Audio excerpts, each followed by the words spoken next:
And this was interesting because at the same time, as it's used as kind of a meta commentary for the story, it's more of like a traditional meta commentary, I think, also on comics, because they make some points about that old comic that really kind of feels like Ed Brubaker saying, like, I wish there was more of this. It felt like that to me, where he was saying, I wish there was more of these things that were like this old comic, and that's why I'm kind of doing one, right? Mm-hmm. And it also sort of moves her story along quite a bit as well. Like, she meets somebody in pursuit of another one of these. She meets a couple people in pursuit of another one of these, and like has to hide them. And I mean, that's really like her driving thing right now, is like finding more issues of this kung fu werewolf. Right. One other thing I liked about that aspect of this, before we get into the main story that occurred here, she does eventually get another issue of it, and I like that it's not the next issue. Yeah. I like that it's a random one a few issues later. It's like the middle of the next story, which just reminds me of being a kid when I used to get comics off the rack at like the local Kroger or Dillon's. You didn't always get the next one. Like, oh, cool, this is this comic I like, and you'd get it, and you'd open it up, and it would be 2 or 3 later, and you don't get the end of the story, you get the middle of some next story, and you still read it and still think it's cool. And I think that's one thing we've lost now. So it was cool to see a throwback to that idea. It is kind of a pain in the ass, though. Yeah, it sucks. it sucks. To be real, like it's a pain in the ass. But it's not a thing I think that modern comic readers deal with. I don't know if they would deal with it, to be honest. No, probably not. No. Yeah. Okay, so moving on to the actual, top level story with the girl and her dad and her acting as if she's a boy and all that. What are your thoughts on that story? I think it's a great story so far. Yeah, it was pretty cool. Do you think that it's going to be a so far kind of situation where we're going to get more with these characters, or do you think this is it? Because Criminal is known as a series that kind of tells these pieces of story and then moves to another criminal and another person's story. So do you think we'll get a follow-up to this, or?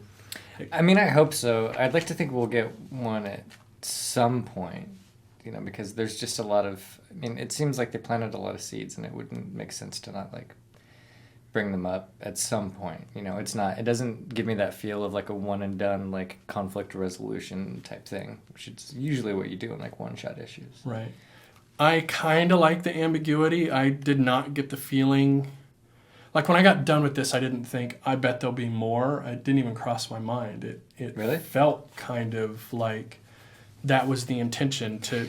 Because he ends off with this sort of explanation of why the father is the way he is. And it felt like that was supposed to be all the resolution you get. Like, this little girl is just stuck dealing with this shitty dad that went through all this terrible stuff. But at the end, it's like, and here's why the dad is that way, and now you feel bad for thinking he's such a dick, kind of, Yeah, like, well, he is a dick. Well, yeah, But, yeah, I could see that, especially, again, coming back to the point of the issue she gets isn't the next one in the line, so that's probably the feel that he's going for, is just that it's going to jump around a lot and just be, middle sections of stories, and seeing if he can do that and make it enjoyable, I think is his, like, probably personal quest for this. Right. I know a lot of the complaints I've seen about Criminal in the past is that it doesn't feel finished a lot of the time. Like, a lot of the stuff you read, people always say he never finished it, but I'm not so sure that was ever the intent per se, to finish it in a real linear narrative storytelling sort of way in the first place. Yeah, almost like that foreign film thing where you just take like a section in time and you present that, and it's like, well, no, it's not the end, because these people are still gonna fucking live after this. Right. What is an end to a story? What does it even mean? Yeah, the ending is kind of when you stop telling the story. That's the end. I really did feel like this had a good narrative path to it. I felt like as I read the story, you slowly learn more about the father and why the kid is out on the road. You get this big scene near the end where you finally get the confrontation. Right, And then it all wraps up back at the hotel. So it felt like a full story to me, and I liked the distance that it went. Like it's just a few days in time in one small town, but I feel like you really progress quite a bit as you read it. Yeah, you really come to like feel for the characters quite a bit too. I mean, even the minor characters, like the friend that he made. Like, I mean, you start to really like her as a character. Right. And there's just all kinds of like little. I mean, because it's this big, they can afford just little bullshit sequences, like when she tricks him into like throwing the rock at the house, and stuff like that. And I just really like the way that it all came together. I guess it felt like nothing was. I mean, the plot line sure is underserved because we don't have the typical like resolution like we were talking about, but nothing else really seems underserved about it. Like you get a good idea of the comic within the comic. You get a good idea of like, again, every character in this except for maybe the gas station clerk that he was looking for. Like we don't really get a picture of her too much. But again, like being told from this perspective, it wouldn't make sense to develop that character because she doesn't know fucking anything about her. Right. She just said a couple words and confirmed the name, and that was it. Yeah. Artistically, how'd you feel about it in that regard with Sean Phillips's work and also Breitweiser, I guess? I always like Sean Phillips. Yeah, me too. I feel like it's very. If I looked at it, I could probably tell that it was Sean Phillips. Mm-hmm. Yeah, there's a certain aesthetic that he comes back to again and again that we see here again. It feels very much like the other work I've seen of his. Mm-hmm. Again, it's just like we've said in the past with some of the others of his work we've talked about. I think he's really good at the storytelling aspects. His paneling, he's a really old school traditionalist with his paneling. It's very traditional. I mean, to an extreme extent. There's never any strange paneling, any overlay panels, nothing like that. No circular stuff, nothing. It's all very old school, 3, 9, 6, 12, 15, right? Even like full page. I don't think we got any full pages. There's no full page stuff. It's very, very old school, sequential narrative. Mm-hmm. But the work itself looks awesome, I think. Yeah, it's fantastic. And also, it was him and Phillips that was on Fade Out, right? Yeah. So there, I liked how they always, in the back, had little bits about old movie actors and stuff, and just pulled in little bits of like old school 1950s continuity and stuff. And it seems like they're doing pretty much the same thing with like a comic that would be from 1974 with this one. I mean, like the way that the pages is tinted looks. I mean, you would age it about right. There's bits about Bruce Lee in the back. The little checklist thing that they used to do, and then on the back page you even have this like fake coffee stain that's put there on the back. Like it's tight. Okay, so the one thing with that I want to mention is when I picked this off the shelf, I really did not like the faux weathering. It felt like just too cheesy. Like why does it look fakely weathered? I would have liked it more at my initial pickup if it looked brand new, but from that time. Right. But then reading it, all of a sudden it makes sense because you see that the comic the kid has is this, right? With this slightly different cover because it's criminal and not kung fu, deadly hands of kung fu werewolf. Yeah. Mm-hmm. But other than that, it's the exact same comic. So it looks weathered, so it looks like the comic the kid is reading. So at that point, it turned and I said, oh, that's really cool, actually. Yeah. Also, the comic is from 1974, and this is set in 1979. Right. Got that. So it is a few years old by the time she gets it. Right. So it made a lot more sense. And I like the end, the way the back of it, instead of being like a modern one, it's supposedly the back of the comic. I thought that was really cool and added a lot to it. A lot of times I skip the back pages that are at the end, after end, but I actually read through this because it was like part of the storytelling. So I did that a lot to the world with Fade Out too. They're masters of the back of the comic as well as the front and the middle. Definitely. So this is really cool, and I can actually see how a lot of people would see this on the shelf at their comic shop and ignore it because it looks like something cheesy Yeah. from, like a 1974. cheesy throwback comic that you're thinking like, oh, that's gonna be dumb. Like I don't want to read some old school style thing, but it's actually not that at all. It's awesome. It's really good. And it's right along the lines of the stuff that we usually enjoy. Right. Which is another win for reading creators instead of characters. Exactly. You see Brubaker on the cover and then just ignore fucking everything else. Right. Like, it doesn't matter. Exactly. All right, well, let's move on and let's talk about the other title that we were going to talk about today. That's The Fix by Nick Spencer and Lieber and Hill. Mm-hmm. Mm-hmm.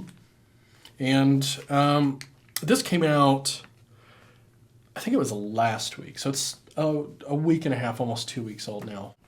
But again, that week we had so much to do. Yeah. And this is not a normal poll list title for us, so it did not seem appropriate to put this on there. Just throw it in. And yeah, it's as a number one issue. Just be like, fuck something else we're reading and then just put this on. And, right. Yeah. So we held off. We figured we'd find a time like this to jam it in here, and we did. So let's talk about The Fix by Nick Spencer and Jeff Lieber. Is it Nick and Steve Lieber? Nick Spencer and Steve Lieber. Cool.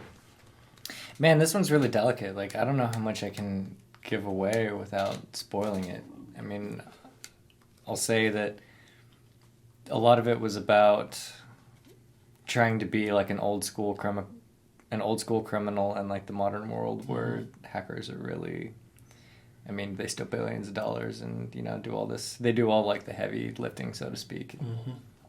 So, the first thing I want to say here is we've talked before about some of Nick Spencer's other work about how well we think it would transfer to film. That like his Marvel work feels like the Marvel Cinematic Universe. If the Marvel Cinematic Universe was more schmarmy and clever and good and just good mostly. So this does the same thing, and it feels to me like a film. All the way to the point where after the first reveal, like we have an entire prologue and then bang, right? We get like the title. And the whole thing kind of comes off in this very film or maybe even like television show structure, right? Like this feels like the pilot episode of like a great AMC or FX like criminal show, It also kind of reminds me of, I think it was like around the mid 2000s, maybe early 2000s. There was a whole bunch of like Hollywood just jacking itself off, so to speak, movies where it's like they would put producers and actors and stuff like in the center of all these plot points, and then like the whole thing was about making like this movie in the background or like this, making this musical artist happen like in the background, and then it was all like their like Get Shorty and all that shit. I get what you're talking about. Yeah, and this kind of reminds me of that, but better. Yeah. Yeah. This is really. Trying to think of a great word to describe it, but it's so. It runs such a weird gamut of humor. It's the characters are decidedly modern, but with an old school like 70s backdrop of how they operate.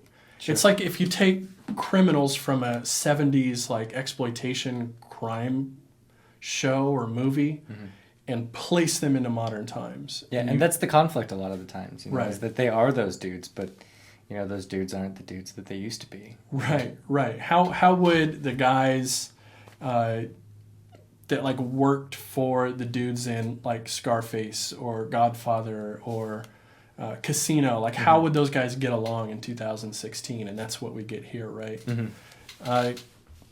And you're right, though. It's hard to talk too much about the plot itself because there's so many moments where huge changes in perspective of what's going on happen. So, they take you one direction, you think you understand who everybody is and what they do. And then how, there's a huge turn. And then it twists and you find out something new about the characters and you're like, oh my, like, holy shit, no wonder you know, and then it uses that turn to give you a whole new chunk of story, right? Yeah, definitely. And we learn something about completely different character, and we learn quite a bit about them. Like the writing prowess of Nick Spencer is not something to be questioned. Mm-hmm. So I think really the approach that we should go through is just to go through and talk about the characters. Sure.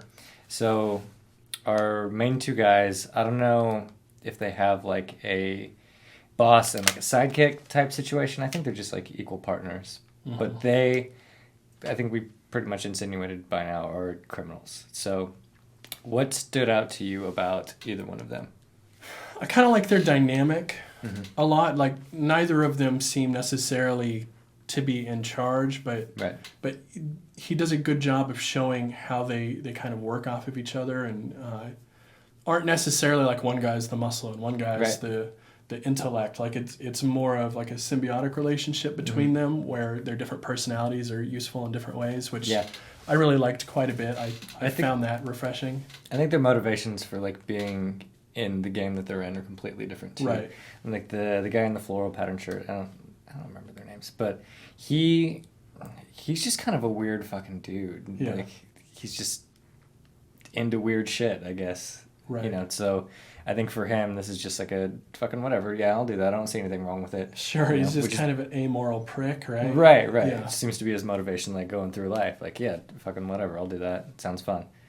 But the other guy is like this very, I mean, I don't want to say calculated because that implies that he's super smart, but he feels like this has been his path for a long time, and he cites things in his path where he's like, that's fucking what I'm going to do. That's the guy I want to be. Right. You know? Right. Yeah, he really had laser focus to become the criminal that he is. Yeah, he'd been planning it. It's like since he was a kid. A child, you know? Yeah, so he's really got it all figured out, he thinks. Right. But we got all these great like ancillary characters too, like the guy that they have to report to near the end. He reminds me of you're not this caught up on iZombie, but Mr. Boss I think comes in on season 2, and he's like the most like gentle kind of seeming dude that you'd think you would see, and then he says something and you're like, that's pretty fucked up. And then like every time you see this dude, you know, it's the same thing of, I mean, he just seems like a soft-spoken kind of pussy type dude, but then he'll like do something or say something and you're like, holy fucking shit. Right. Yeah. Right. Like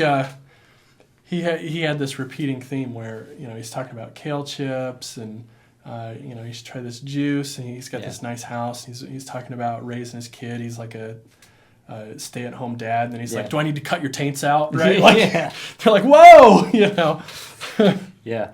So that character's great. He's got an awesome dichotomy there of like he's very uncomfortable. He would be a very scary person to be around, even though he's not sounding scary when he's talking to you, which is almost the scariest sort of person, right? They don't have to scare you with being constantly over the top. Like, you just know that they're fucking crazy, right? Yeah. Like, he won't put gluten into his body, but he'll stab the fuck out of someone. Right. They do the montage where he's, like, doing something really mundane and sort of California hippie, and then he's, like, dumping gasoline on a guy that's on fire, and then, you know, he's, like, eating some salad, and then he's... you know, chopping a guy's head off. Yeah, you know? It's really crazy. So that character is fantastic. The last one I think we should touch on is the guy that they made in the bar. Right. It's just batshit fucking crazy. Like, I mean, I think we can mention that there are, like, bath salts involved, which should give you, like, an idea kind of where it goes. Right. We get another Nick Spencer montage there, which we get repeatedly through here. And he's so good with montages. Like, it doesn't even bother me. All of my favorite Nick Spencer stuff seems to have a lot of montages. Ant-Man constantly has a lot of montages. He even make jokes in Ant-Man about, like, you know, it's time for a montage kind of thing, you know. Jimmy Olsen had montages. It's a thing Nick Spencer does, and he does it really well, and he uses it to, like, crazy effect in The Fix. Definitely. And I think this is maybe... I mean, this is an Image book, so this is obviously, like, his idea, but I can see this stemming from, like, things that he would want to do in Ant-Man that would be completely inappropriate. Yeah. Because, I mean, they are similar in a lot of ways. Like, we do have, you know, criminals at the focal point in the center, but with Ant-Man, like, you always have to believe in him, and, you know, like, believe that he's the underdog and understand why he makes the shitty fucking decisions that he does. And with these guys, you absolutely don't. Right, and it goes pretty, like, the first part of the story is, like, the character straight up telling you. Yeah, like, I'm not some fucking, like, hero or yeah, anti-hero I'm not a or good whatever, guy. tweener. Like, don't root for me. I'm an asshole, yeah. Mm-hmm. So, how about the art? Do we want to talk about anything artistically here? It was okay. I mean, it's not the selling point of the book. It's not. It reminds me a lot of Image stuff. It has kind of that, what we've started to describe as Image house style, which seems weird because they're not a production company, but there is like a house style that I think has developed there that people have seen as a good way to differentiate and say, like, this is an Image title. It's going to look kind of like this, right? Yeah. It's weird how they have branding despite, like, taking away all the pieces that would make it branding. Mm-hmm. Yeah. Yeah, and I don't know if it's just a propensity for picking up guys to do art over there that happen to have this style, or if it's these guys all kind of working together and being into each other's work. I would love to maybe find out more about how this happens, but I think it's maybe one of those weird things where when they started to catch their stride, they had a lot of dudes that were, like, doing art like that, and then when people went over to Image to do a book, like, they wanted to do a book that looked like that. Right. You know? Yeah, that definitely could be a big part of it. Because it does kind of remind me of maybe, like, a lot of this art is pretty close to what I think of some of the early 2000s stuff that was a little cooler, like Sean Phillips' early work, actually, with Brubaker is one example that kind of had this look. Like Catwoman looked kind of like this, is a good example, you know. So I see what you mean. It could be just a lot of influence from people in that time with the guys who are doing art now. All in all, this is now going to be on our poll list, right? Yeah. From now on, we're going to be talking about this. If we have too many that week, we'll fucking get rid of something else because this is that good. Yeah. You know, if something's like a solid 8, it probably isn't as good as this. Right. To be honest, yeah. Right. So, and Criminal is also, I think, added now to our poll list as well. But we'll see the how thing that with goes, it though. is if it continues being like this, we might continue to do this sort of thing with it where we talk about it separately, you think? Yeah, I mean, it's big enough. Again, it's like an annual plus like some inches on each side. So. Right. So we'll just have to see. We'll just have to see. I don't know how often it's going to come out either. Is it monthly or I don't know. Quarterly? Maybe. So yeah, I guess that's going to be it for us this week. And check back on Wednesdays or Thursday morning or something of that nature. You know, just wait until Thursday evening. It'll be there by then. When we do this, but with our normal weekly titles, we're also here every Monday talking about either sidekicks, because every good hero has a sidekick. It's true. But yeah, we talk about, you know, trades and just stuff happening in the industry, stuff like that. So you can subscribe down there and you'll see those when they come up. Other than that, what did you guys think? Did you guys read either of these, Criminal or The Fix? Did you? Did you?